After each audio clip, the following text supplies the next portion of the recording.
ఈ రేస్లో ఎవరినైనా మీరు కాంపిటేటివ్ అనుకుంటే ఎవరిని అనుకుంటారు? నేను కాంపిటీషన్ ఫీల్ అవ్వను సార్. 365 రోజుల్లో బోల్డ్ అని ఫ్రైడేలు ఉన్నాయి. ఒక్క ఫ్రైడే మనదైతే చాలు. నేను ఉసేన్ బోల్ట్లో ఫీల్ అవుతా. నేను ఉసేన్ బోల్ట్ని, నా గోల్ని, నా ఎయిమ్ని పెట్టుకుంటా. I will run for it. Left right చూసిన రోజు నేను ఓడిపోయా. అంతే కదా సార్. ఇప్పుడు మీరు పరిగెడుతున్నారు, మీ గోల్ మీ ఏం పెట్టుకొని మీరు లెఫ్ట్ రైట్ చూసుకుంటున్నారు అనుకోండి, మీ గోల్ మీ ఏం మీరు డివైడ్ అయిపోతున్నారు.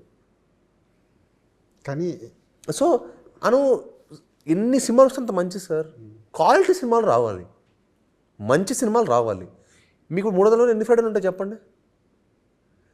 సో చాలా ఫ్రైడేస్ ఉన్నాయి కదా. ఎన్ని సినిమాలు వస్తే మీకు వర్కౌట్ అవుతాయి. సినిమా బాగుంటే ఏ సినిమాకి కావాల్సిన అప్రిషియేషన్ రాలేదు చెప్పండి. మీకు మంచి సినిమాకి ఎప్పుడు అప్రిషియేషన్ వచ్చింది? సాక్ష్యం లాంటి సినిమా సరిగా జనంలో sir commercial it ఫేర్డ్ well sir. Commercial ఆ రోజుల్లో 35 కోట్లు 40 కోట్లు గ్రాస్ వచ్చింది.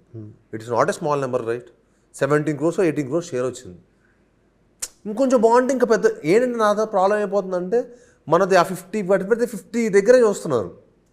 మనం 35-40కి వెళ్ళినా సరే సరిపోవట్లేదు. ఇప్పుడు 100 కోట్లు కూడా సరిపోవట్లా. అలాంటి టైమ్స్కి వెళ్తున్నాం అంతే మనం. ఇప్పుడు 100 తర్వాత 1000 అవుద్ది. But the thing is it keeps changing. ఇవి నెంబర్స్ అని ఎప్పుడు మారుతాయి. అది మన చేతిలో లేనిది. రిలీజ్ ఉంటుంది, ఆడియన్స్కి ఆ సినిమా రిలీజ్ అయింది తెలుస్తున్న వరకు మనం ప్రమోట్ చేయాలి, తెలియాలి అందరికీ.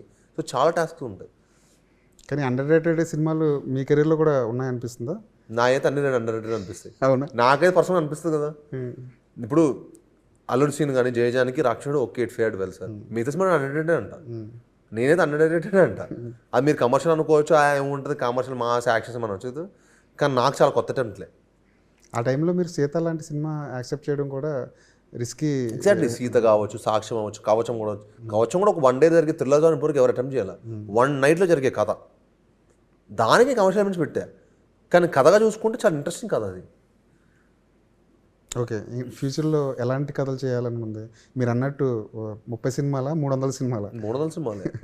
అందుకే అన్ని రకాలు చేస్తా. బట్ ఇప్పుడు ఐ విల్ సీ సార్. ఇప్పుడు ఈ సినిమాలు ఈ ఇయర్ కొంచెం బాగా కష్టపడ్డాను కాబట్టి ఇప్పుడు ఇంకా మన 4 సినిమాలు రిలీజ్కి ఉన్నాయి. ఇప్పుడు టైసన్ నాయుడు, కిష్కిందాపురి, హైందవ ఉంది. సో హైందవ రిలీజ్ అయిన తర్వాత మిగతా మళ్ళీ అగైన్ ఆ రిజల్ట్ చూసుకున్న తర్వాత ఎలాంటి సినిమా చేస్తే కరెక్ట్ అంటే ఈ లోపు కొత్త కథలు వినడం, దాన్ని అది ఎప్పుడు ఆన్ ప్రాసెస్. కథలు ఎప్పుడు వింటూనే ఉంటా నేను. ఇప్పుడు అది రిలీజ్ అయ్యేంత వరకు ఏ కథలు వినాను ఆ టైప్ కాదు. మనం కథ బాగుందంటే కథ మంచి కథ ఎప్పుడు దొరుకుతుందో తెలియదు. హ్యాపీగా వినాలి, విని మనకి నచ్చిందంటే రెడీగా పెట్టుకోవడమే. ఇవన్నీ షూటింగ్లు అయిపోతే స్టార్ట్ చేయడమే. భైరవ విషయానికి వస్తే కొన్ని షాట్లో కాంతారా ఎఫెక్ట్, ఆ వైబ్రేషన్ కనిపిస్తుంది. అవును సార్. అంటే కథలో ఉండింది సార్ అది. భైరవుడు నాలో పూనితే హౌ హీరో విల్ రియాక్ట్ అనేది చిన్నప్పటి నుంచి అది ఒక ఎపిసోడ్ డైరెక్టర్ చాలా బాగా డిజైన్ చేశారు. బట్ చాలా బాగుంటుంది సార్ డెఫినెట్గా. అంటే నేను అలాంటి కొత్తగా చేయాలని కోరుకుంటాను సార్. ఎప్పుడు ఏదో ఒకటి ఎక్స్పీరియన్స్ చేస్తానే కదా నేను. People will talk about my work. నేను ఊరికే రెగ్యులర్గా చేశాను అనుకోండి, they will not be any extra added element. So భైరవంలో మీకు ఆ ఎలిమెంట్ ఉంటుంది సార్. కానీ ఇప్పుడు ఏమైపోయిందంటే మనం ఏదో ఎక్స్పెరిమెంట్ చేయాలనుకుంటాం, కానీ ఎక్కడ ఏ చిన్న తప్పు జరిగినా ఓ మేమర్స్ ట్రోలర్స్ పట్టుకోవడానికి రెడీగా ఉంటారు. బట్ ఈసారి ఛాన్స్ ఇవ్వట్లేదు. లేదా ఈసారి మట్టికి 100% ఇవ్వను. కానీ అవన్నీ చెక్ చేస్తుంటారా? ఒకటి 100% సార్. అది ఆన్ షూటింగ్లో చెక్ చేస్తాం కదా. ఆన్ షూటింగ్ చూసుకుంటాము, తర్వాత డైరెక్టర్ గారితో డిస్కస్ చేస్తాను, మా టీంని అడుగుతాను, నేను అందరిని అడుగుతాను. నేను హైడ్ చేసి ఆ టైప్ కాదు. నేను డైరెక్టర్ని ఓపెన్ అడుగుతా, మా ఎడిటర్ని అడుగుతా. నేను ఇంకా 10 మంది 15-20 మంది కూడా చూపిస్తాను ఎడిటింగ్ తీసుకెళ్ళి. నేను ఎప్పుడు దాచుకొని అదే బంగారంలో దాన్ని దాచేసుకోవడం అలాంటి ఏం కాదు. మనం 10 మంది, నేను అందరి ఒపీనియన్ తీసుకుంటా. ఇప్పటికీ మా సినిమా భైరవ 50 మంది చూసుంటారు. నేను 50 మంది అయితే ఒపీనియన్ తీసుకున్నాను. సార్ మీకు ఒక్క షార్ట్ అన్న బ్యాడ్ ఉంటే చెప్పేయండి సార్, పర్లేదు, నో ప్రాబ్లం, బీ ఓపెన్. ఇలాగే మాకేం అనిపించలేదని నేను చెప్తారు. క్రిటిసిజం అంత ఈజీగా తీసుకోగలరా మీరు? తీసుకోలేరు. అదొకటే నా టఫ్. క్రిటిసిజం మటుకి నేను టఫ్గా తీసుకోలేను. ఈ 10 ఏళ్ల కెరీర్లో మిమ్మల్ని ఇబ్బంది పెట్టిన అలాంటి మూమెంట్ ఏమైనా? అవంటే సోషల్ మీడియా, ఎందుకంటే మనకు అలవాటు లేనిది. సో నేను అసలు సోషల్ మీడియా ఈ నెగిటివ్ థింగ్స్ నేనే మాట్లాడు ఇన్ లైఫ్. నా ఫ్రెండ్స్ కూడా వాళ్ళకి ఏమన్నా లైఫ్లో ఏదైనా ప్రాబ్లమ్ వస్తుందో నాకు ఫోన్ చేశారు, నీ వాయిస్ అంటే మాకు ధైర్యం వస్తుందా అంటారు.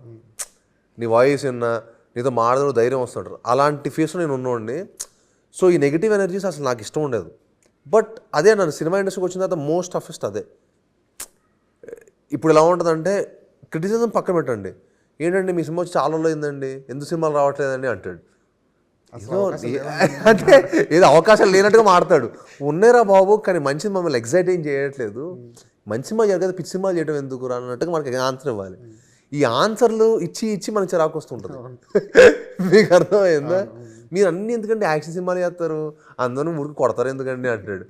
ఒరే కొడుతుందే కనిపిస్తుంది, దాని వెనకాల కథ ఉంటుంది, దాని వెనకాల బోల్డ్ ఉంటుంది, అది ఎందుకు చూడరు? అంటే it's easy to comment sir. Cinema తీసినోడికి సినిమా చేయడం అనేది ఎంత టాస్కో అందులో దూరితే తెలుస్తుంది. మాట్లాడటం ఏదన్నా ఈజీయే, ఎవరికైనా ఈజీ. నేను ఇంకో ప్రొఫెషన్ గురించి ఈజీగా కమెంట్ చేయగలుగుతా, ఏముందంట, కానీ దాంట్లోకి వెళ్ళి రోజు కష్టపడితేనే తెలుస్తుంది మనకి.